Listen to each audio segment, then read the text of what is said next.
For years back, we were hit with this massive lightning strike that was Cyberpunk Edgerunners. It single-handedly revived and redeemed Cyberpunk 2077 for so many players. As an audience too, we were all left traumatized and high-key emotionally devastated. And honestly, we all thought it was over, even though we secretly wanted more. But guess what, guys? Netflix is definitely not done with this IP, and I couldn't be happier to hear that. After many months of silence and no updates, we officially have a brand new teaser trailer for Cyberpunk Edgerunners Season 2. And there is so much to dissect and discuss. This one looks like it will be an even wilder ride than the first season, and we're not just continuing with David Martinez's story. This will take a whole new route as we explore Night City once again and lose our minds and cry our eyes out. Woohoo! Can't wait! But before that, we're going to be breaking down everything we've figured out from the trailer. And best believe by the time we're done, we're going to be jumping to watch the new season. Not that anyone needed any more convincing at all. So without further ado, let's get started. It's the only way I could protect you from this damn city. Just too many I couldn't save before. The show immediately kills any hope of David returning. David is dead. Yes, guys, it's time to reach the final stage of grief and just accept it. We've been through denial and anger and depression, all of it, but there's no escaping reality anymore because the first thing that Edgerunners 2 does is it shuts down the rumors and conspiracy of David being alive. For 4 years, fans have held on and gone crazy with theories of how David actually survived, and maybe Arasaka preserved his body, or Adam Smasher didn't actually kill him, or maybe at least his consciousness had been uploaded somewhere and is alive. But no more. The creators have finally put an end to all of this and clearly said that David is dead, but Night City lives on, as reported by the CDPR's official blog. But guys, that's okay. In fact, it's actually a good thing and makes sense from a narrative point of view. David's story was insanely tragic and left us all broken because that was the point. Bringing him back would just dilute and sort of negate everything Season 1 had built up, including his death and downfall. The whole idea of this show is that nobody escapes Night City forever. The actor who plays David, Zach Aguilar, is clearly just like us fans, and though he doesn't know if he'll ever return, he would love to. Here's what he had to say. "I don't know if I'm ever gonna have a chance to be in that or be a part of it again, or what's happening there with that whole thing. I get asked that question all the time from fans, and I truly don't know. But I told Stibor as well, whatever you guys have planned, or if I ever have a chance to be a part of it or work with you guys again, I would absolutely love that." So yes, guys, don't expect any Lucy and David reunions or even flashbacks. That era is over. This is not David's story anymore.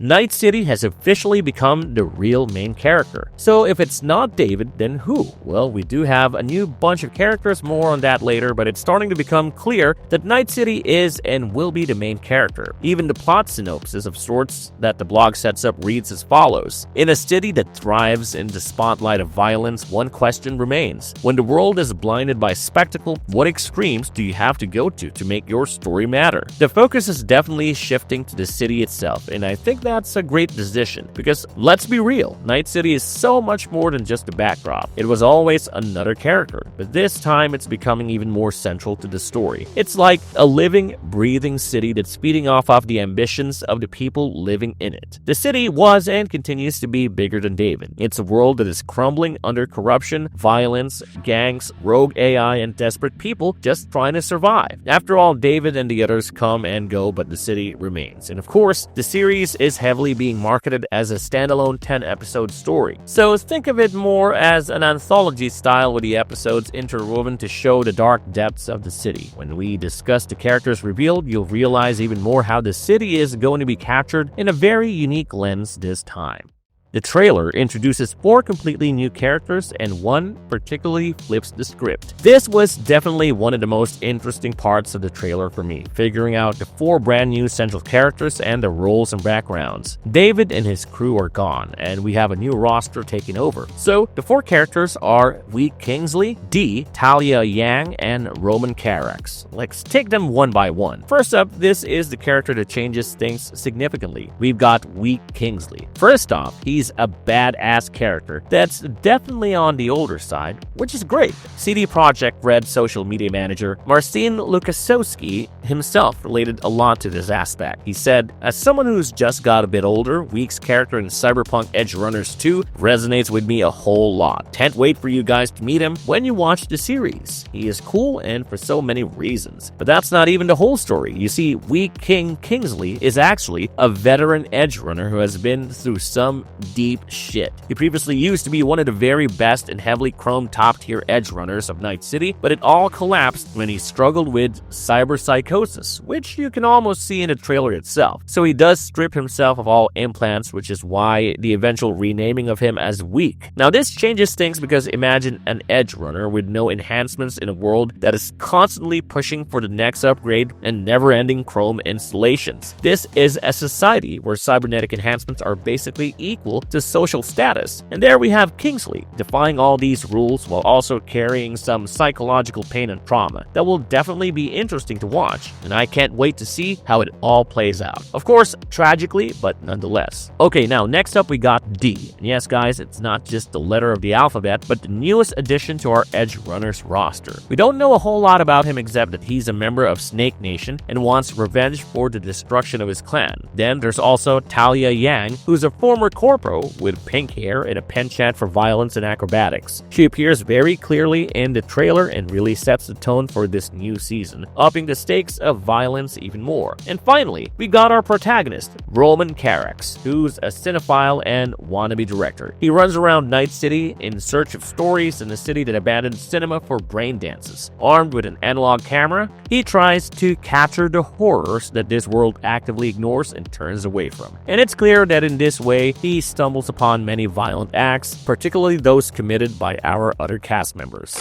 The creative team behind it is basically an anime dream team. Of course, a major part of the success of this first season was the visuals, directions, animation, and all the creative decisions behind the scenes. And this definitely continues to be a major factor in Season 2, as is clear from the mind-blowing trailer. Returning as showrunner and writer is Bartosz Stysbor, who's the guy you can blame for your emotional trauma for Season 1. Now, though one of the founders of Studio Trigger and Season 1 director Hiroyuki Imaishi is sitting this one out, Edgerunners animation co-director Kai Ikarashi has been taken over pretty well. And let's not forget he directed the unforgettable episode 6. We also have Masahiko Otsuka, another co-founder of Trigger, returning for the writing, and former animation co-director Ichigo Kano will be taking on the role of lead character designer. So yeah, despite a few changes here and there is no less than a dream team, and the results are right in front of our eyes.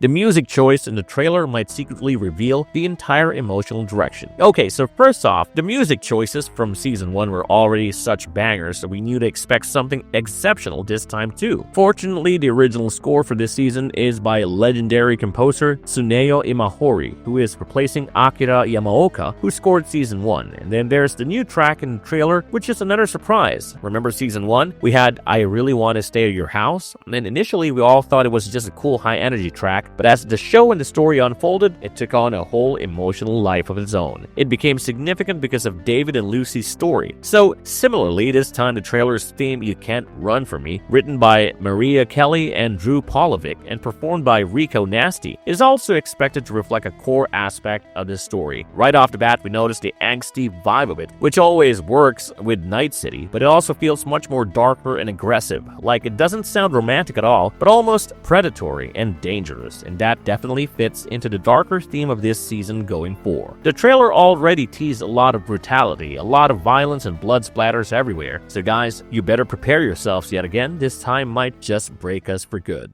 The creators have already warned fans this season will hurt even more. Oh, you thought since you survived Season 1 you were safe? Hell nah, brother. This one's gonna be even worse. Showrunner Bartosz Stysbor had warned fans to be prepared for sadness, and of course that's the case. The sequel has specifically been described as a raw chronicle of redemption and revenge. This ain't no adventure or friendship story. It's all about revenge and redemption, and we already know that revenge stories do not go down well in Night City, and redemption always requires sacrifice. The only question is, who? Things are going to get ugly, guys, and you have about 3 to 4 months to prepare emotionally, buy the tissue boxes, and maybe have a therapist on call. The trailer's 90s anime and VHS shots had fans losing their minds. Yep, I'm one of those fans because what do you mean? The animation in general has this very 90s vibe that's already reminding many fans of the same aesthetic and visuals as Ghost in the Shell or Armitage 3, and that too in the best way possible. It takes you back to the classic Cyberpunk era that laid the foundation for all that was to come. You can almost even see it as paying tribute to the OGs. Then there's Roman Carax, who's slinging around his analog media and capturing those grainy video footages that makes the trailer so much cooler. I've got to say, I love the VHS recordings, and since VHS tapes had been a part of the lore since the OG 2013 Cyberpunk, it makes sense too. I'm looking forward to see what more the creative team has done with this idea. There's actually so much room and scope to do new stuff with this angle, especially visually. The trailer feels way more violent than before. This is definitely one of the biggest reasons Season 2 is going to be absolutely huge. The violence is off the charts. The trailer itself gives off that tone with random acts of violence, a lot of kinetic action, a very aggressive soundtrack, and just rapid-fire shootouts here and there. Night City is about to get a whole lot scarier, guys, and if that wasn't even possible, even the official descriptions repeatedly use phrases like lawless, ruthless, and Night City at its most brutal. And now we're already familiar with the world, the creators no longer need to ease us into it and can ramp up the violence to 10. And those are the 8 reasons why neither you nor us can't wait any longer for the new season to drop. But not to worry, because the wait is almost over. Netflix has confirmed that Cyberpunk Edgerunners 2 arrives in fall 2026. That could mean around September or October, or even November. But one thing is for sure, after years of waiting, we're now only months away from the return to Night City. Season 1 was a huge success. Netflix executive Jermaine Turner himself noted something unusual happened. The video game had been released, it had, dare I say, a bit of troubled launch, and suddenly became a cultural phenomenon again, all because of anime. And rightly so. The first season won Anime of the Year at the Crunchyroll Anime Awards in 2023, so obviously expectations are high. We're hoping for the same, if not better, and you can call it a gut feeling or fate, even just blind optimism, but something tells me Season 2 is gonna live up to the hype. The creative team has put their heart and soul into it, and the trailer already looks impressive. Of course, it's never easy to top the original, but I'm already giving it a fair shot. What about you guys? What do you think of the trailer? Let us know in the comments down below, and as always, don't forget to smash that like button if you enjoyed the video and subscribe to the channel for more such content. We'll keep you guys updated with all the latest news, so until next time, this is David of Marvelous Videos, and I'll see you on the next video.